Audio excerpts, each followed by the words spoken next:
Thank you, Dr. Sebastian. So, good afternoon, everyone.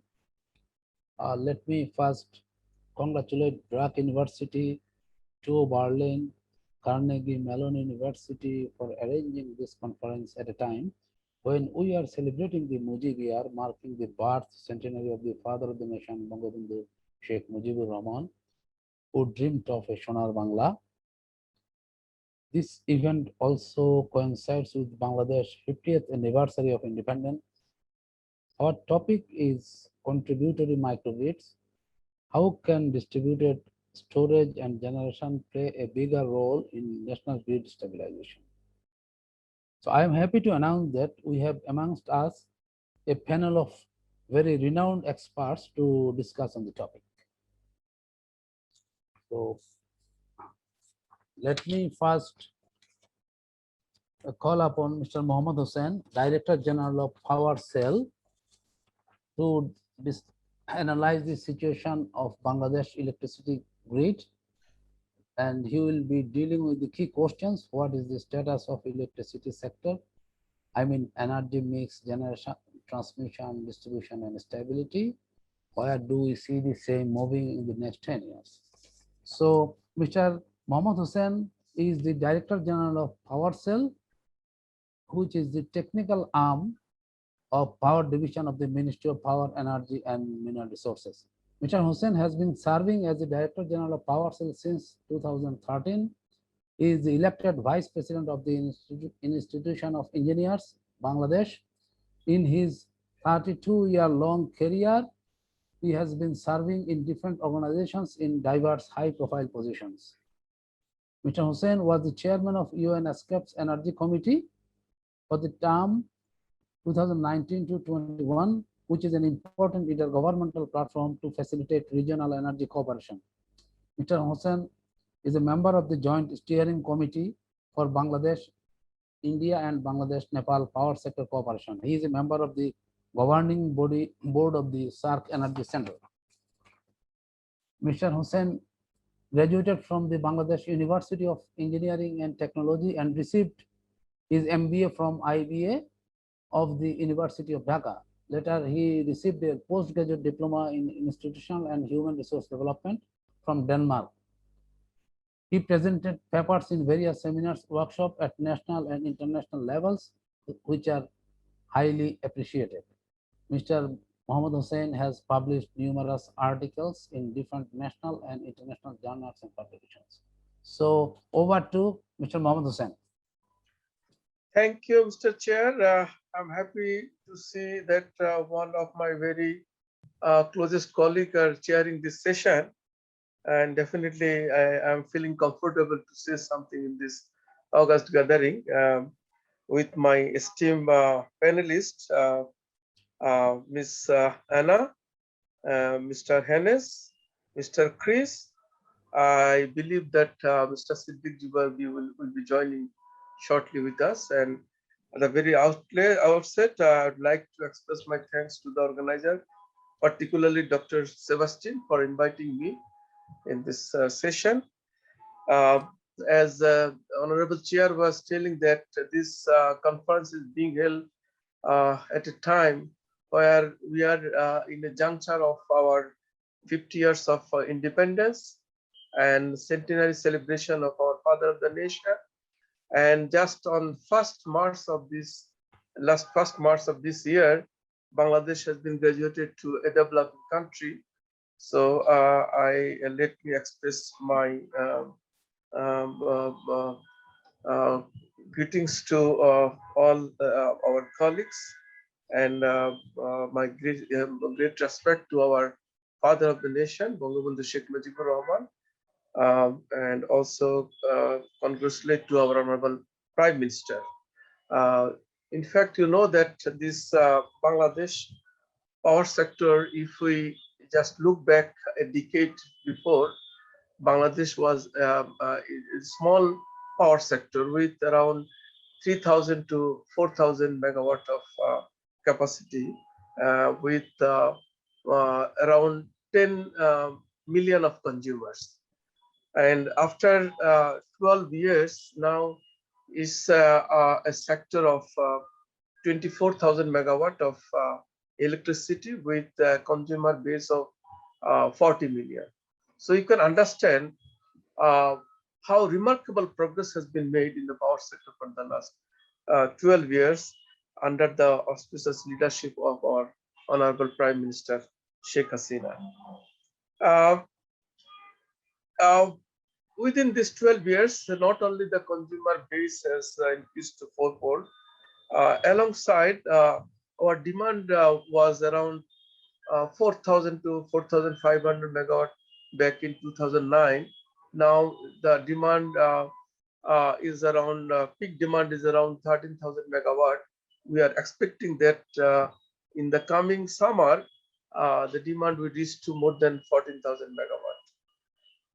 Though our generation capacity, grid capacity is around 21,000 megawatt, still we have to, in fact, suffer some low voltage, under frequency, even you can say the force load shedding in some of the areas.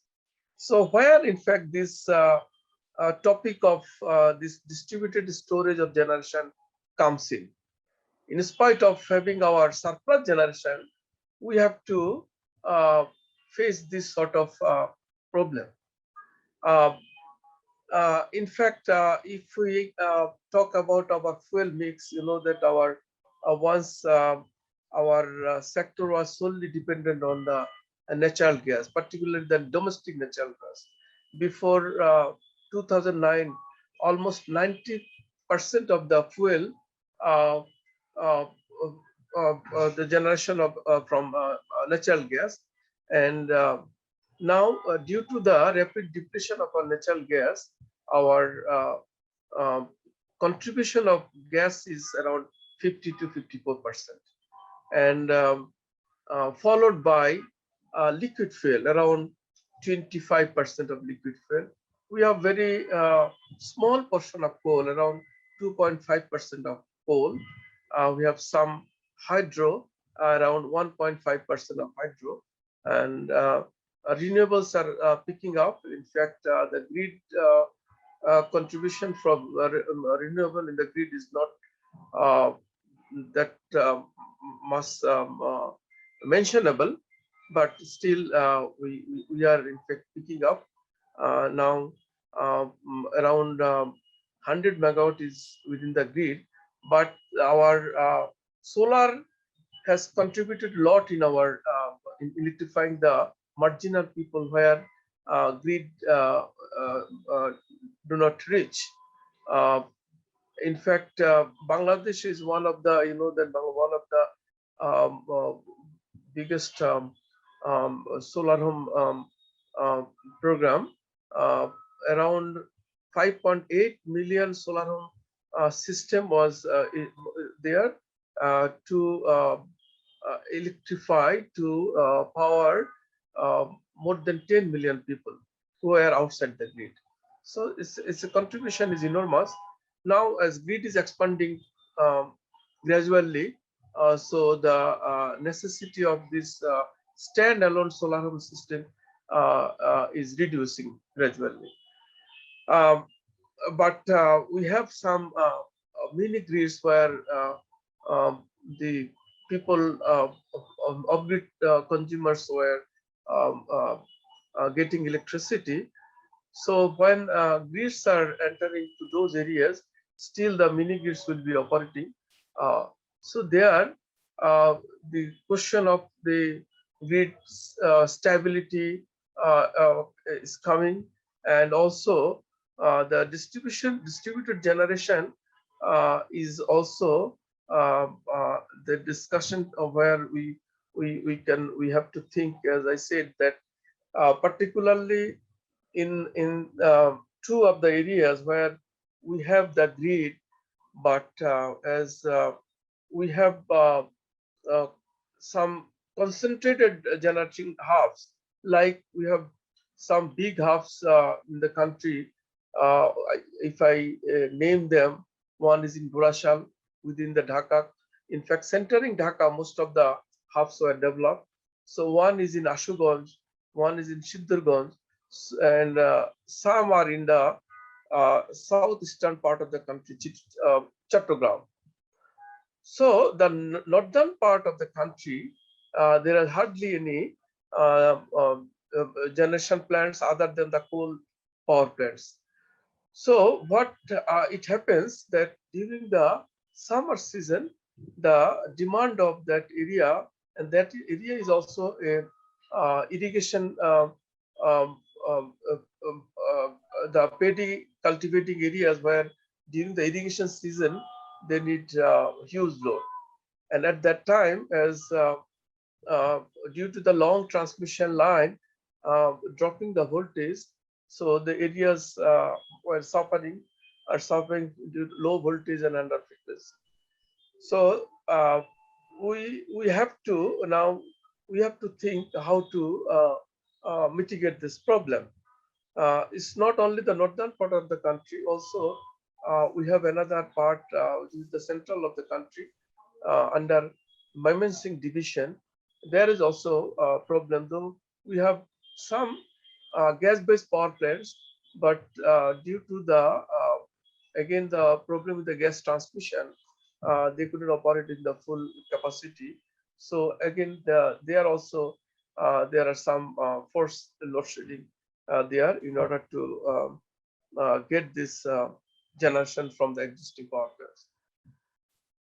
Digi Power Cell, you have 1 minute. Okay, sir.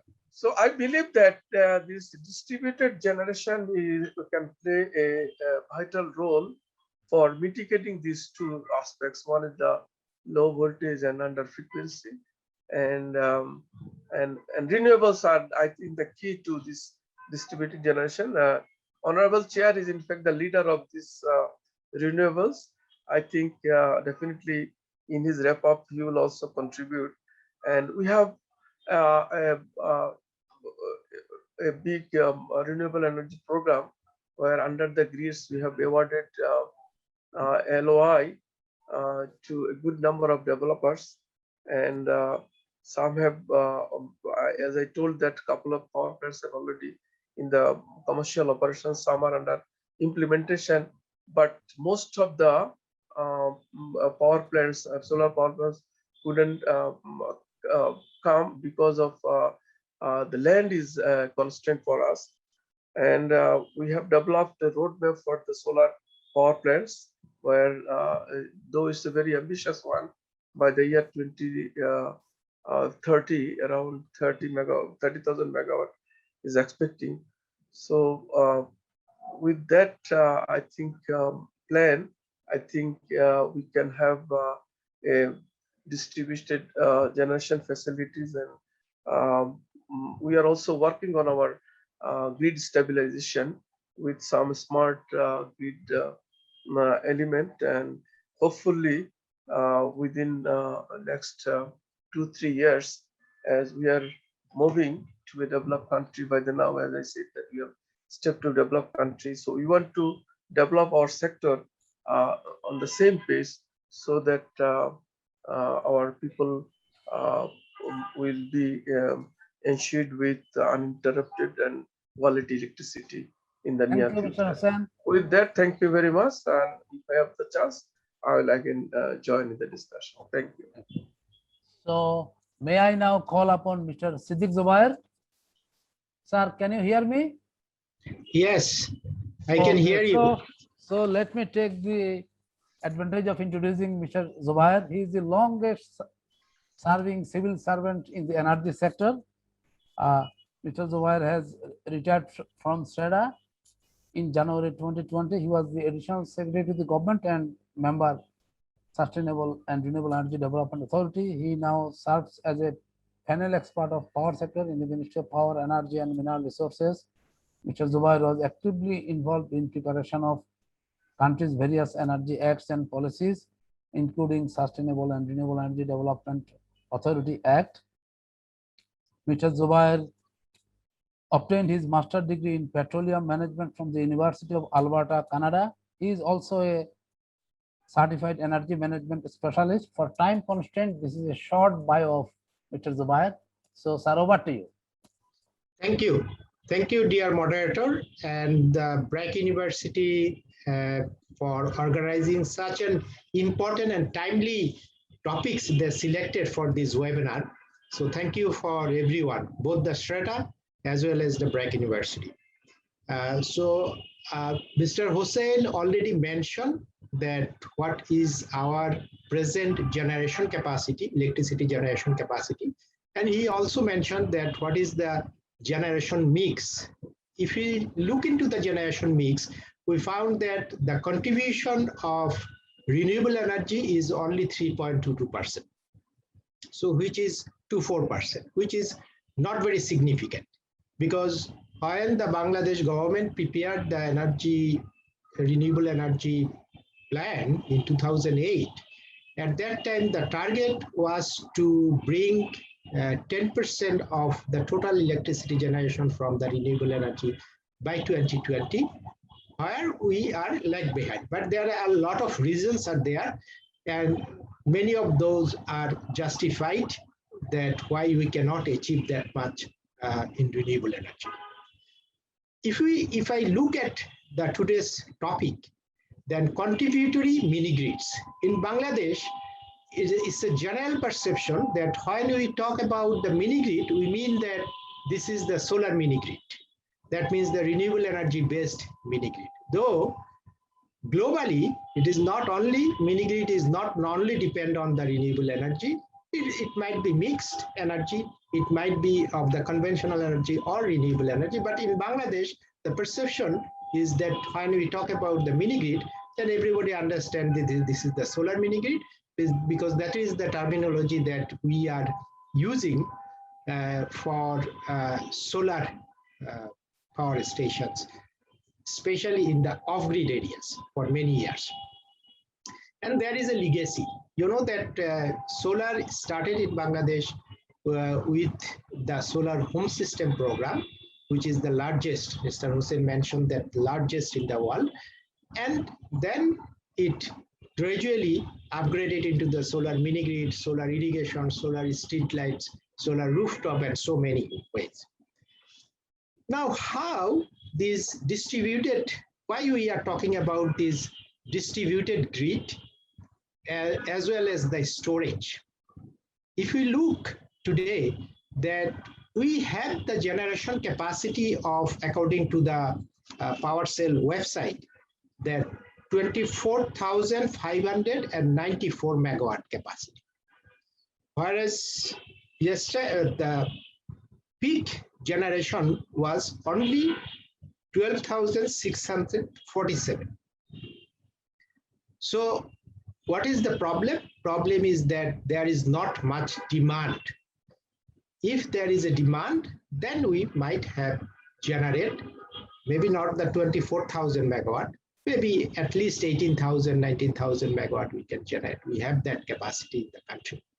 And this is a great achievement of this government, that is in last 10 years, they almost increase the generation capacity of from 4,000 megawatt to, I said that it is 19,000 megawatts. So it's a big achievement. But it is also true at the same time that we do not have the sufficient infrastructure to transmit and distribute this electricity. In one hand, in another hand, that we also cannot create much demand. So these are the two problems. Yeah. Sir, we are behind the schedule. You have one more minute. One only. Sir.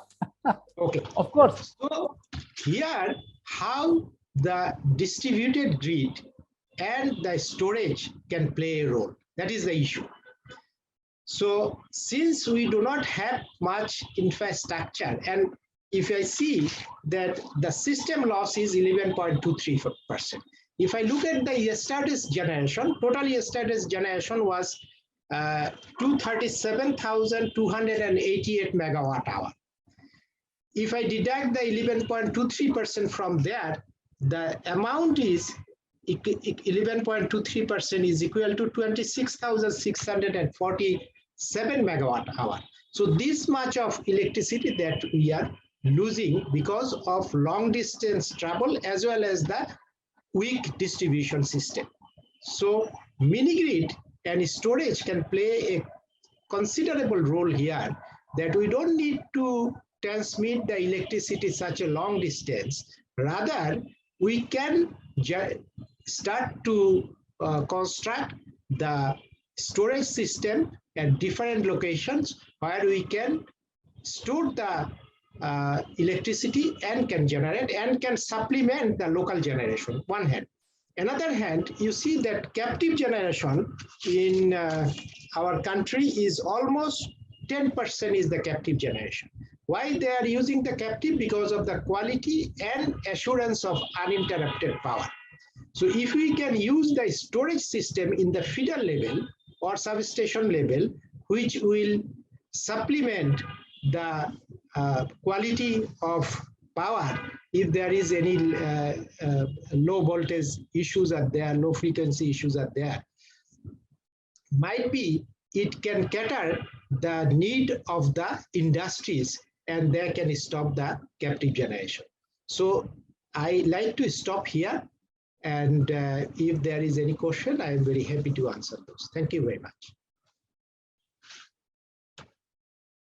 Dear moderator.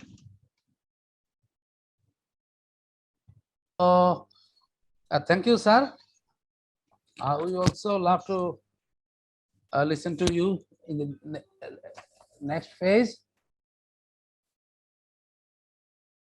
So now I would like to invite Dr. Anna Trbovich. So let me introduce Anna shortly. Anna is a council member of the Energy Wave Foundation. She is also co-founder and COO of Great Singularity and a professor of entrepreneurship at FIFA Belgrade. Anna serves as a member of the governing board of the European Institute for Innovation and Technology, for short EIT. In prior roles, she consulted on public administration reform and competitiveness policy and led economic development projects for international organizations such as the EU, the USAID, and the World Bank. She has been deeply involved in Serbia's economic reform and the EU accession process, both as high government official and a senior advisor. Anna holds a PhD and MALD from the Fletcher School and MPA from Harvard's Kennedy School of Government. So with this short introduction, I invite Anna to share experience from the global north. She will be addressing the key questions. What does your respective organization do? Could it help in situation described in Bangladesh? If so, how? Over to Ms. Anna. Thank you for that introduction. Thank you for the invitation to both, multiple organizers from the academic and public world, including TU Berlin, which is my current home, although I originally come from Serbia, and as you have learned from the introduction, have a strong interest in economic development, including energy access. And this is why it was not difficult to make friends with the team at SOLshare, which I'm sure Bangladesh is very proud of.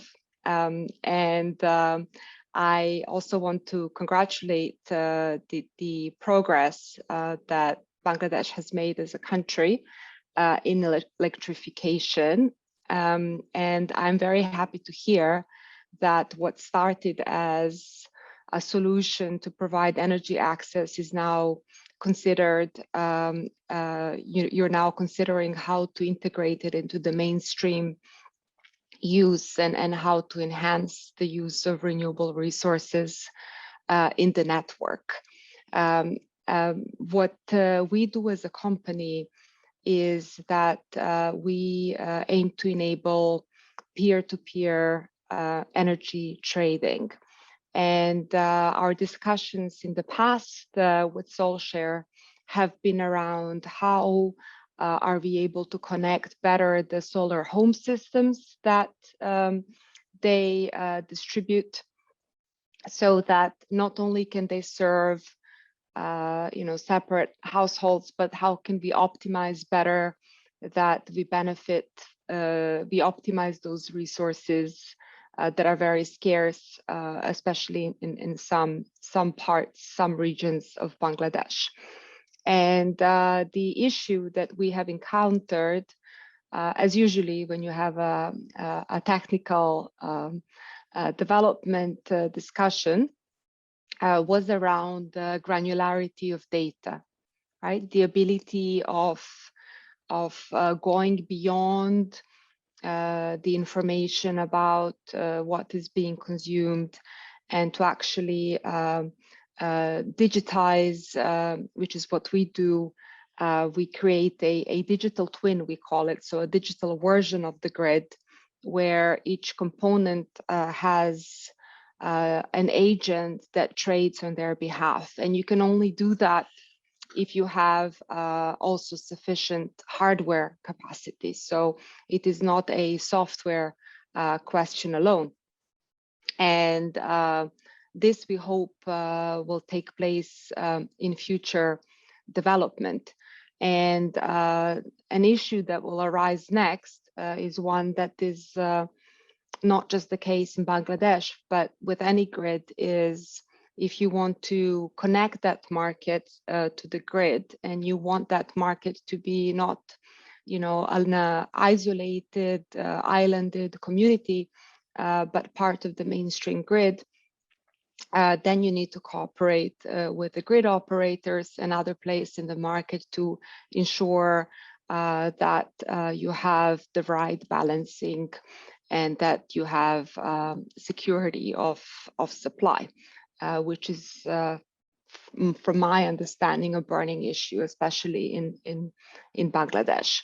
And one experience that I would like to share in this panel is an innovation experiment that we conducted with distribution operators in Europe.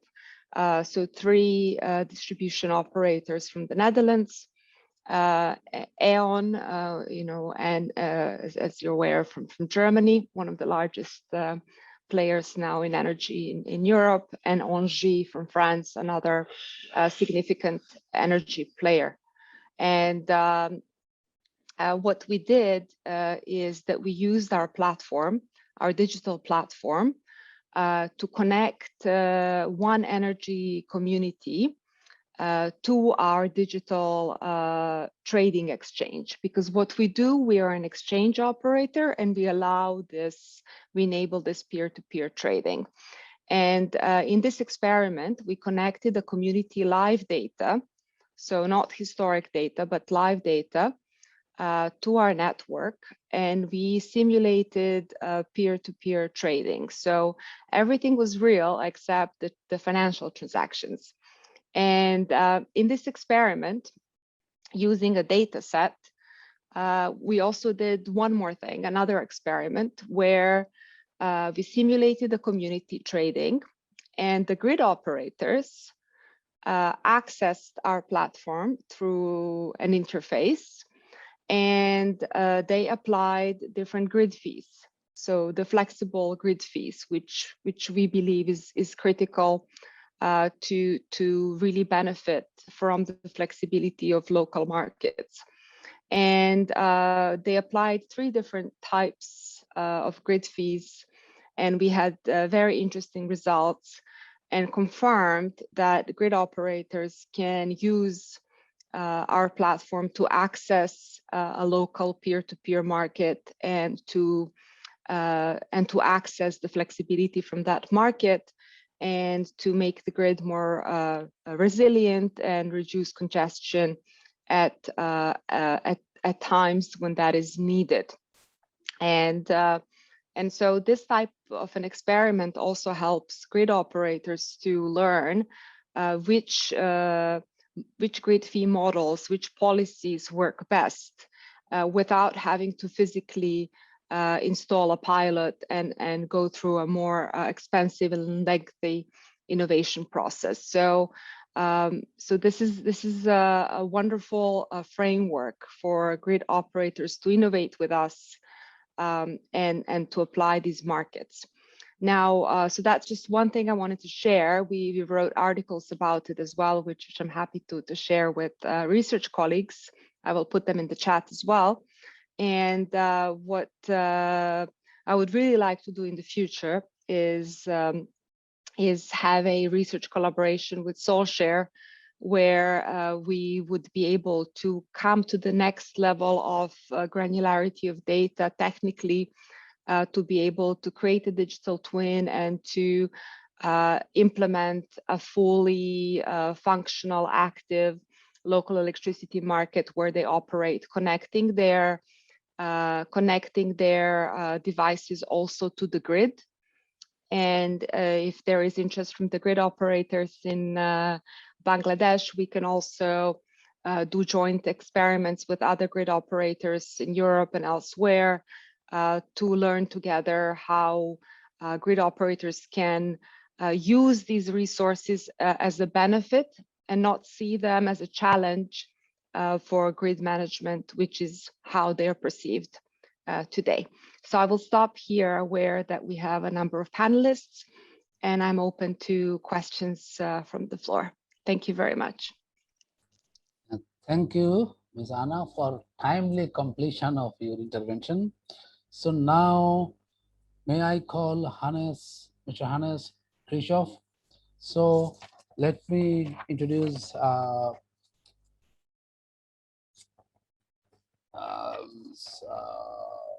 Hannes. Yes. So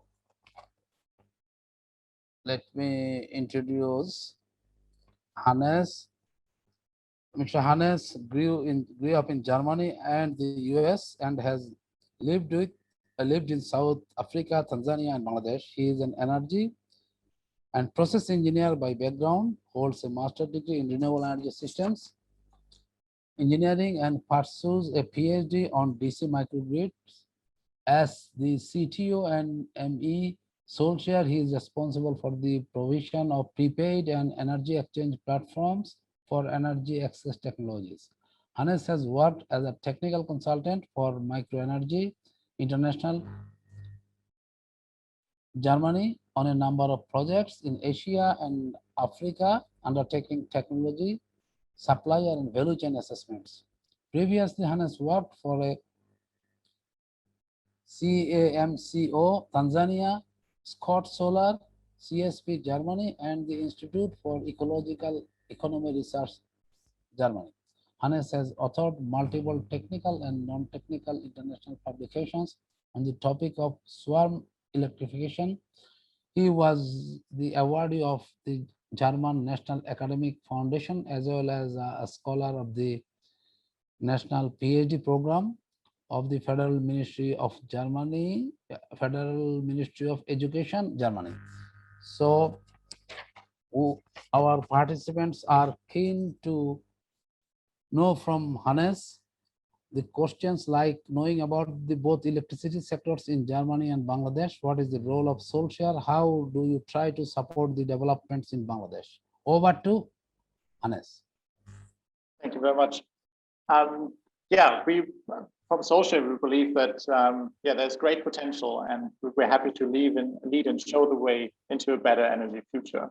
And with the support of your organization, Mr. Alauddin from Sweden, and also Mr. Hossain, who's been here on the call from RIB, we're starting to run the range of extremely interesting action research based on these solar home systems. And we've heard this number many times today, 6 million solar home systems. And what we're doing now is, under regulatory sandbox, we're pooling a cluster of these solar home systems into what we call a point of common coupling. So while there's, let's say, 50 solar home systems, to the grid, they're only visible as one one single point of storage and of generation, both, and then feed this into the RIB group. And while this is a technical trial, we're also testing the underlying economics, and with that, want to be in a position to better suggest how the policies should be adapted in order to support such and encourage such schemes. And again, let's remind ourselves of why we believe that Bangladesh is such a strong catalyst and has such strong potential for innovation. It has the largest solar home system fleet. It has the biggest mobile money pool that we can see in the world, and it has an extremely high population density. These are all very supporting factors for leading the innovation in bringing about more distributed and decentralized generation capacity. As the energy advisor to the Prime Minister of Bangladesh, Dr. Tawfiq Chaudhry, stresses at numerous occasions, is that decentralized storage and generation are an upcoming issue for any projection that I've made. So I really like us to take a look again at what is it actually that we have available in the country here in Bangladesh. So if we look at national energy infrastructure, did we just look at the electricity grid, or more importantly, look at the other national infrastructure, all the investments that have been made by millions of households, and bring those two national infrastructures together? And that's exactly the bridge that we're building at the moment. And before I'm closing over to the other panelists, Chris here, there's a couple of notes that I wanted to underline again on why storage is so important. And I call them AAA, because I think the 3A drivers are quite important. So one is autonomy. We've learned from the solar home system market that people are very interested in paying money for something that gives them autonomy. So even when there is a shortage in the distribution grid, to be able to utilize electricity. So investments in solar home systems show that, investments in independent power supplies show that. The second A is adequacy. So do we have enough generation capacity and storage capacity in our grid, or in a given geography? And I think Anna already touched on that. We need market mechanisms behind that. We need a price signal that gives people an incentive to invest in storage, gives people an incentive to invest in geography. And the last A of my AAA is the annual production. And I think that's something that we need to keep in our minds. So if we fade out fossil fuels now, the fossil fuel dependency is no longer there. We no longer need to import coal and oil. Great. But what comes next? And I think that's we need to start looking at the lifetime of the storage capacity that we put in there, and being a strong player in terms of manufacturing and recycling for batteries is going to be key for any geography, any society going forward. And I think Bangladesh has led the way very strongly here with a $1 billion market annually per year already as of today, exporting to 85 countries worldwide. And to go forward on the strong position is going to be key in shaping the energy landscape.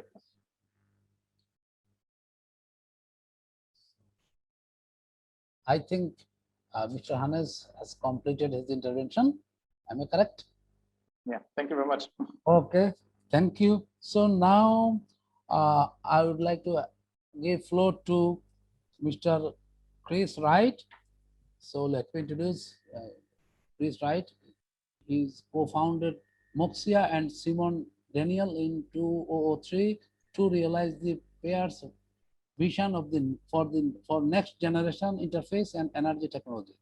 Since they have developed and commercialized a number of patents, including the multi-award-winning US D-cell battery, the latest in the stable in the Moixa smart battery and grid share cloud aggregation platform, now being deployed at a scale in the UK.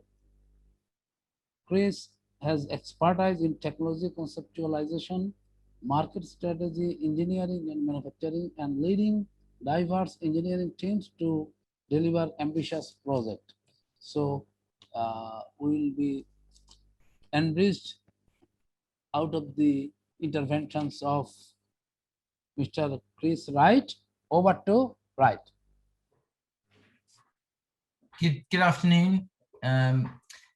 it's been really inspiring to hear about the progress that Bangladesh has really made in rolling out renewables and the impact that that's having. That's been a real inspiration from the talks in this series. And I want to talk a little bit about how Moixa has been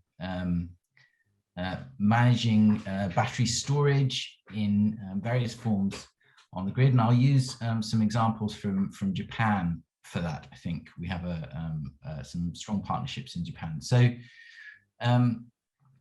Moixa as a company has a vision that by adding intelligence to battery systems in homes and in EVs, that we can be a big part of the energy transition. We can enable the world to live on renewables. And that's really something that drives the work that we do.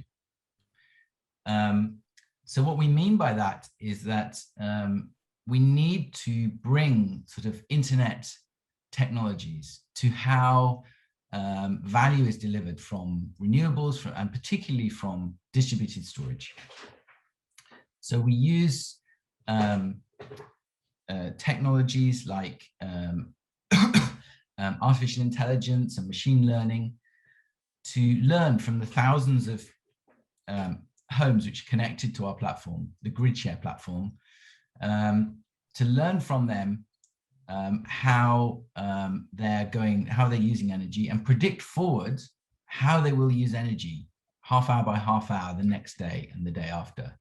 And we use all of that data again, gigabytes and gigabytes every day, to predict forward house by house how they will generate energy, also connected to weather forecasting, so that we pull all of that data together and then we have a prediction for how each house one by one will use energy and generate energy.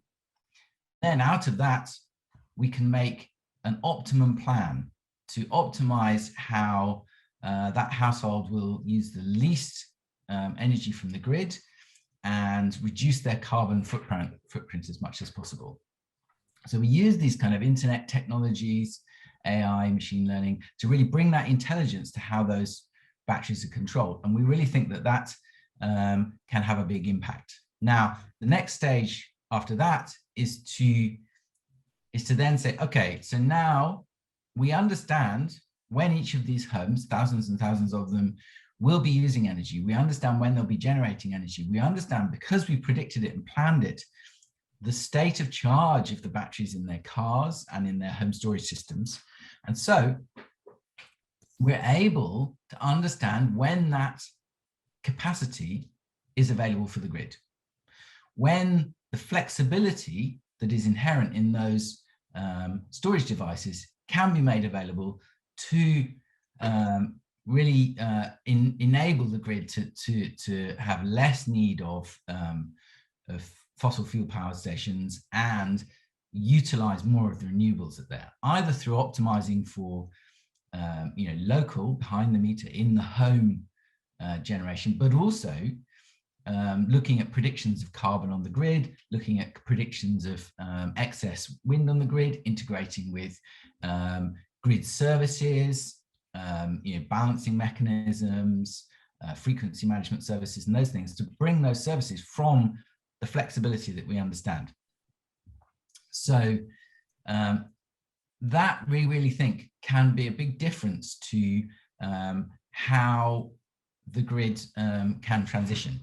And I'll maybe just share my screen slightly just to show that live the interface. One advantage of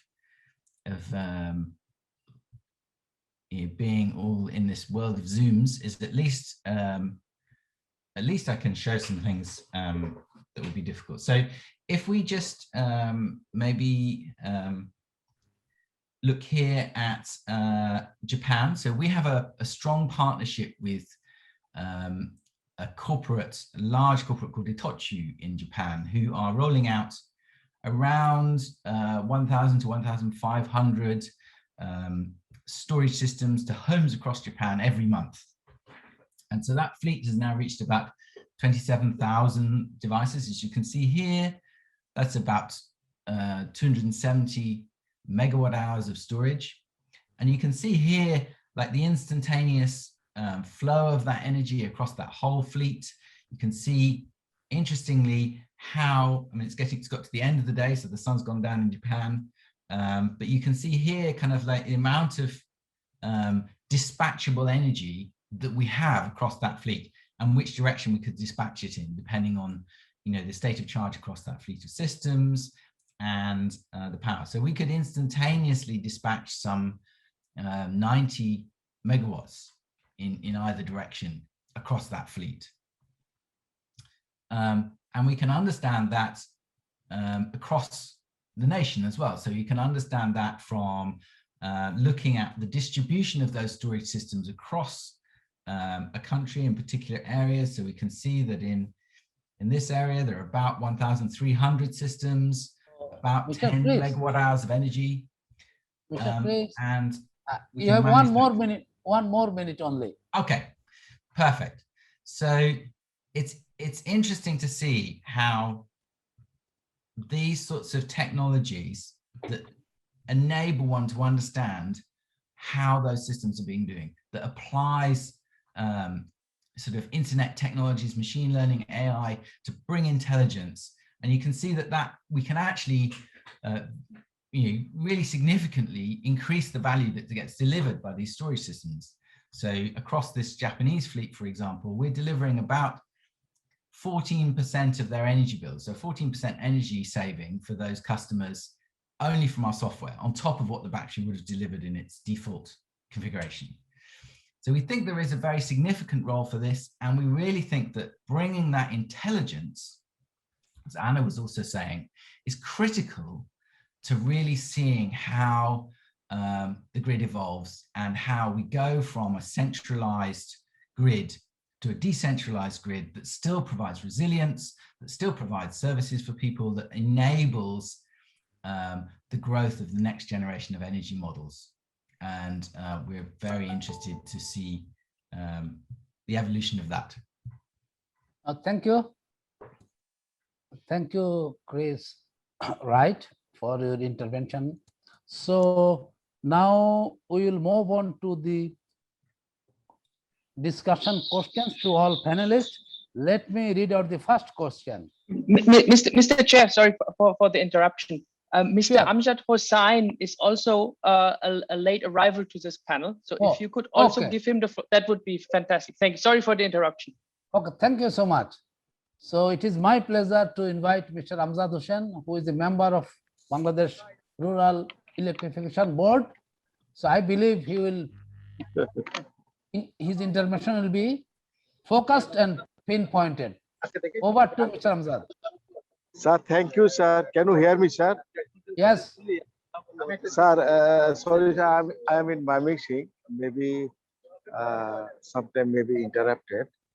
All people surrounding me here, my mixing grid.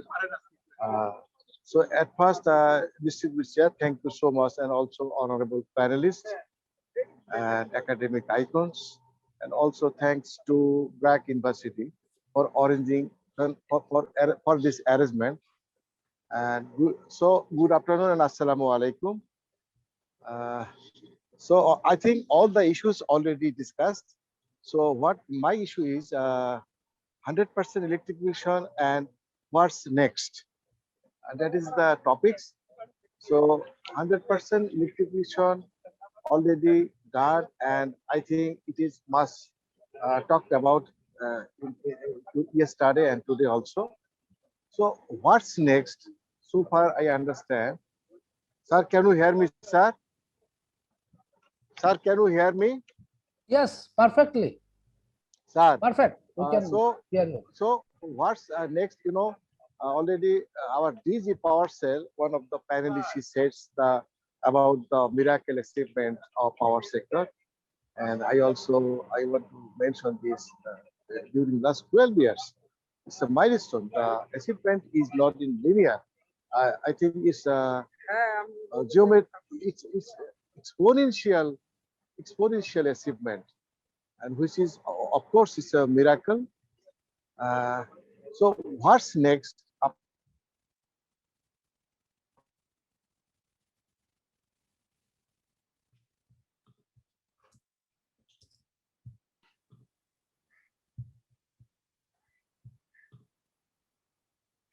Now we are suffering from interruption.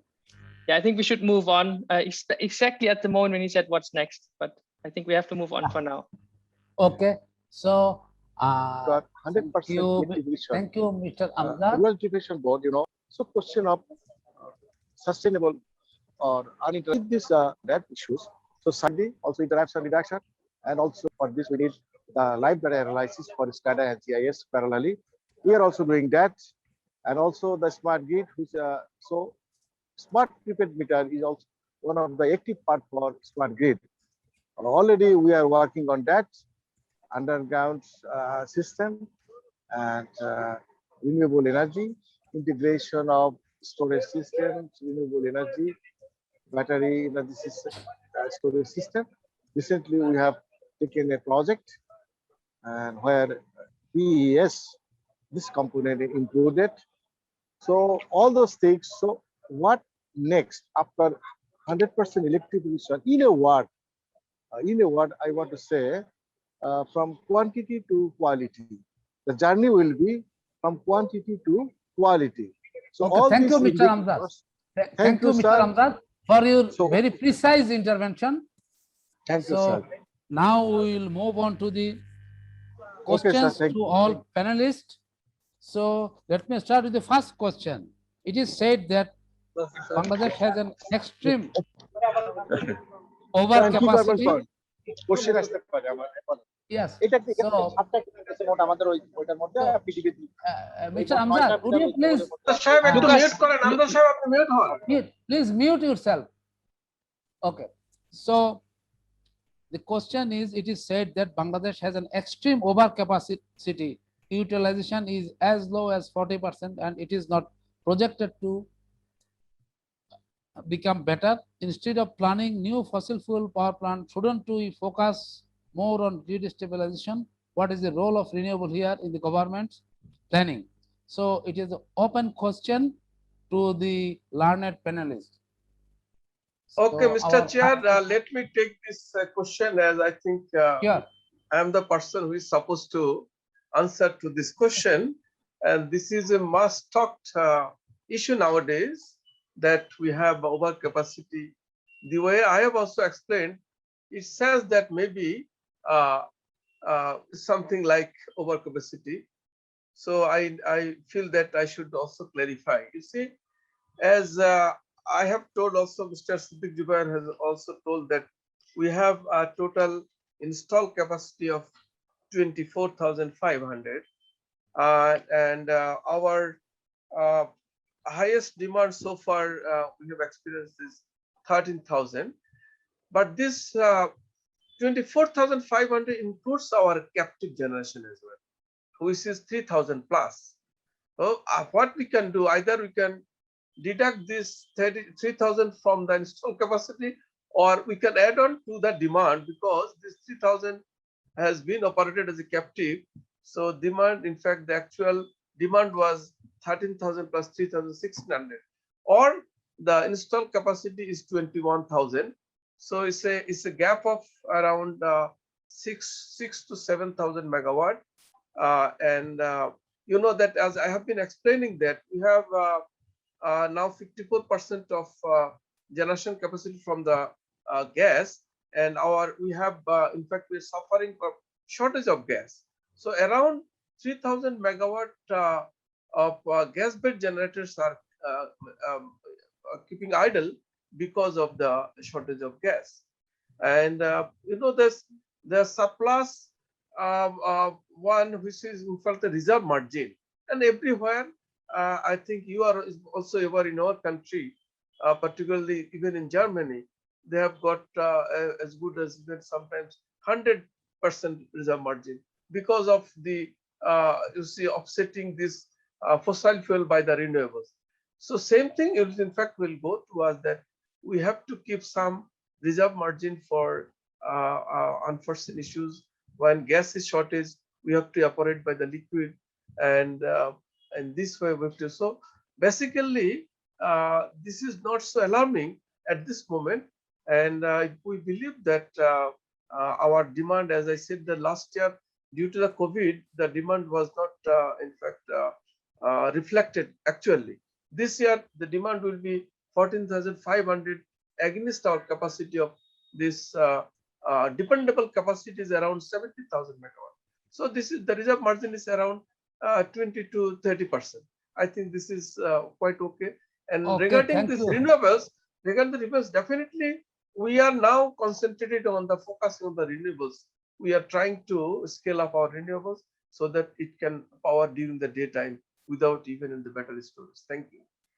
Thank you, Mr. Hossain. I believe our participants has aptly clarified about the overcapacity, and also you have rightly mentioned that in the 8th 5-year plan also our focus has been shifted to renewables and also renewable energy import from the neighboring countries. Thank you. So before I move on to the second question, may I request the participant to put their question in chat box or the icon shown in the QA, so that we can minimize the time shortage. The second question is, what is the status of decentralized storage for grid stabilization globally and in Bangladesh? So we are waiting to have answer from the learned panelist. Should I repeat the question? What is the status of decentralized storage for grid stabilization globally and in Bangladesh? I think our any expatriate panelist can, yeah, Mr. Hennes, yeah, please. Yeah, thank you. So Chris, I think I'd be eager to also maybe hear your summary on that, on what you see in the global market. I just wanted to drop one number that I recently read, and that is in India, not far away from here, 3.2% of all households annually buy an IPS. So 3% of all households every year buy an independent power supply for their home. And I think that is something very remarkable, and it underlines again the statement that I made earlier, is that people are ready to invest into decentralized storage. And I think that's something that we should definitely harvest on more, is that incentive that people already have in making investment into that decentralized infrastructure. Thank you. So as we are running short of time, I will move on to the fourth question. How can we organize complex interactions between energy storage devices and the grid, enabling database decision making? So I think we've got two examples from the panel here, like both the grid share platform, which is communicating with thousands and thousands of battery systems and solar systems across a whole nation, organizing those and enabling those to be dispatched to deliver grid needs and maximize value in the home, is one model. And then Anna has put forward another really compelling model for how that might be managed. But I think fundamentally what we're talking about is similar things in a way, in that we're looking at how we bring the intelligence that have been developed in sort of internet-based technologies, bring those to bear on the electricity network, and that fundamental change from being old school infrastructure to being a connected system which can deliver more value to more different places at once, is a really key change that is enabled by these new technologies, by IoT, and you know, we've got good examples at real scale, hundreds of megawatts in Japan and in Europe, and so I think that there are good examples of how that really will bring to bear and deliver value. Thank you, Mr. Chris. Our fourth question for the panelist is there any role for the 6 million solar home systems in Bangladesh? I repeat, is there any role for the 6 million solar home systems in Bangladesh? If Hannes will not answer, I will, which is that there are smart devices that could help your flexibility and connectivity and be used as such.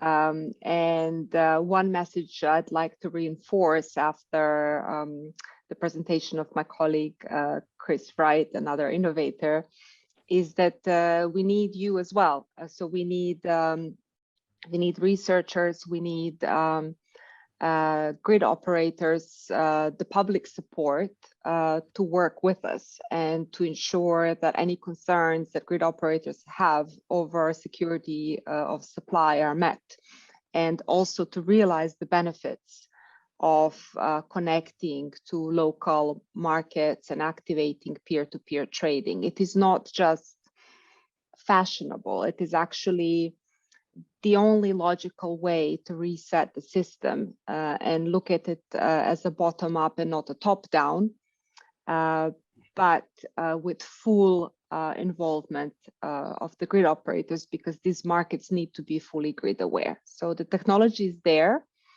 and the next step would be to do a pilot demonstration project in a site and to research together until the grid operators and the regulators are convinced fully that this actually works. So we have shown that in all the studies, and would welcome a pilot physical proof of concept project. Thank you. So our fifth question, instead of having big utility scale solar PV parks, shouldn't we possibly focus rather on a more decentralized approach with many smaller installations coupled with storage? Yes. So yeah, I think I'd like to highlight one other aspect on this again. So Chris, you said earlier, okay, with decentralized storage and renewable energies, the grid is still resilient. I hope I quote you right. I would even make the opposite statement. I think only with decentralized storage, the grid can be resilient. And I think resilience is a topic that's yeah, you know, something that's very a central theme here in Bangladesh, as resilience has always been the surviving factor in a lot of events that happen.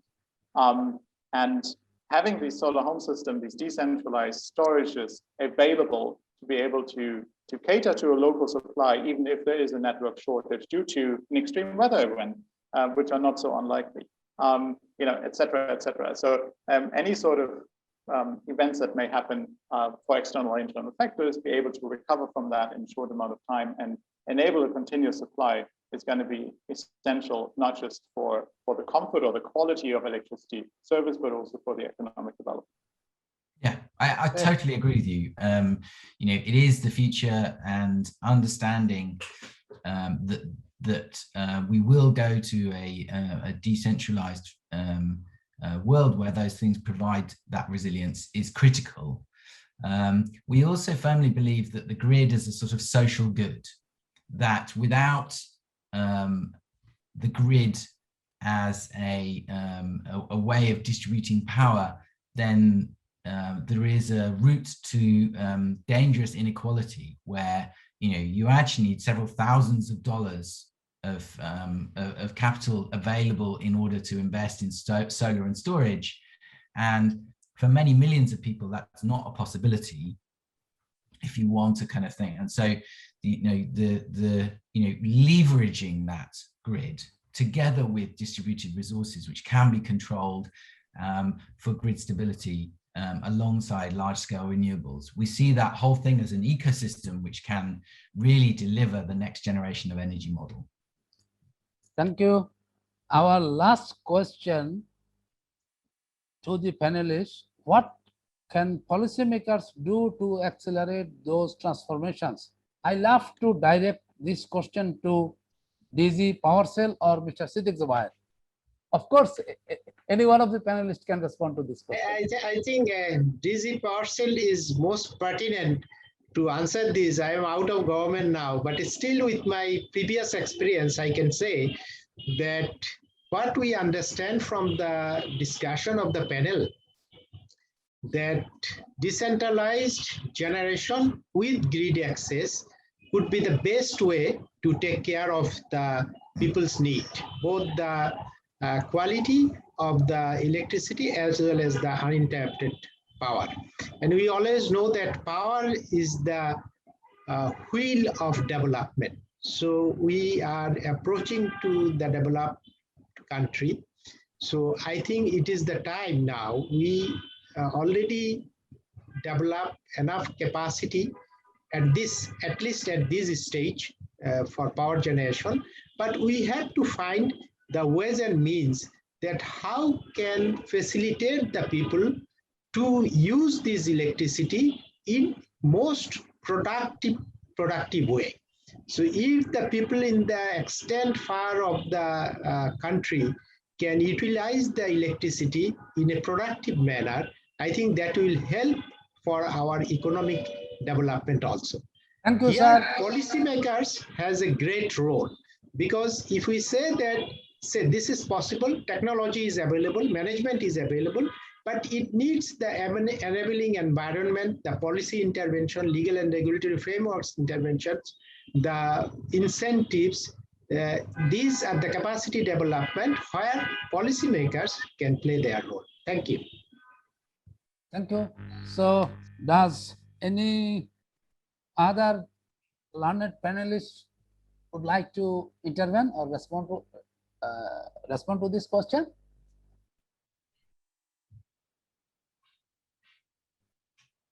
I think one thing that I'd like to highlight again, we're very thankful for arrangements like the sandbox that I earlier mentioned, and I think it's that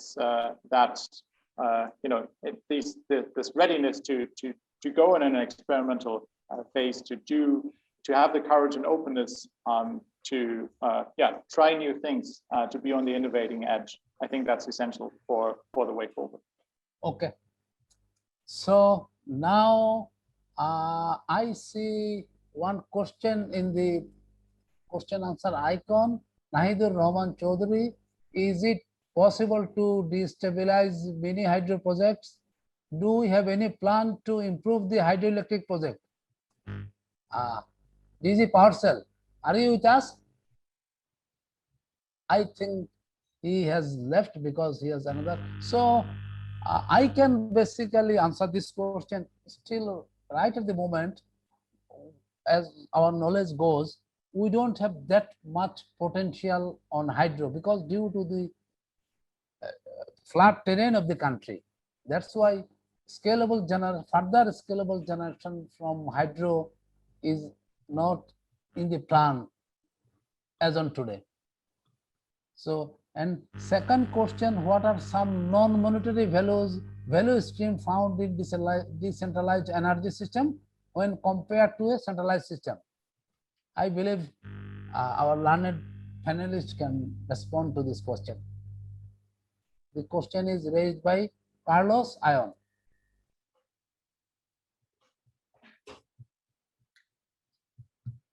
Should I read again? What are some of the non-monetary value streams found in decentralized energy system when compared to a centralized system? I can talk to one of the advantages that's really there for people in their homes, which is that that resilience is available in extreme weather events, as we were talking about. So we see that in Japan, again referring to that fleet in Japan, where when we had Typhoon Hossain, for example, pulling across the whole of northern Japan in September, all of our intelligence platform is monitoring continuously the Japan Weather Alert Service, and when we see a weather alert at level 2 or 3 for a particular region, then we turn those systems to backup mode, which means they charge up to full.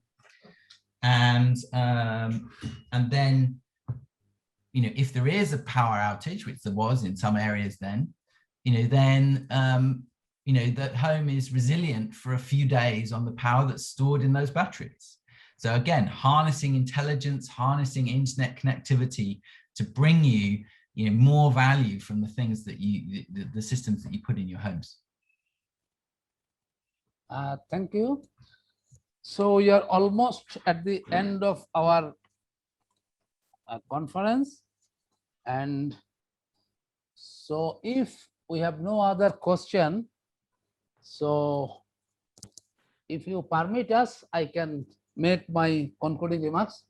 Is that okay, Dr. Sebastian? Absolutely. No need for my permission anyhow. Okay, thank you. So I must thank the panelists for their interventions and also the participants. Still, I see more than 50 participants are already with us. So I believe the future of energy system could look entirely different from that of the present, with a vast expansion of low-cost renewables, a smarter and more flexible grid. For this to happen, we need more innovation on business models, technology such as distributed storage and generation, as well as enabling policy. I'm grateful to all the panelists for making their suggestions in this direction. With all your support and collaboration, we will be able to substantially increase the share of renewables in the energy mix as articulated in the Sustainable Energy Development Goal 7, as well as fulfilling the target of nationally determined contributions under the Paris Agreement, to which Bangladesh is a signatory. And also it is the focus of renewable energy has also been reflected in our 8th five-year plan also. So I believe we can move forward with all your suggestions and we'll be able to reach our targets. Thank you once again to be with us.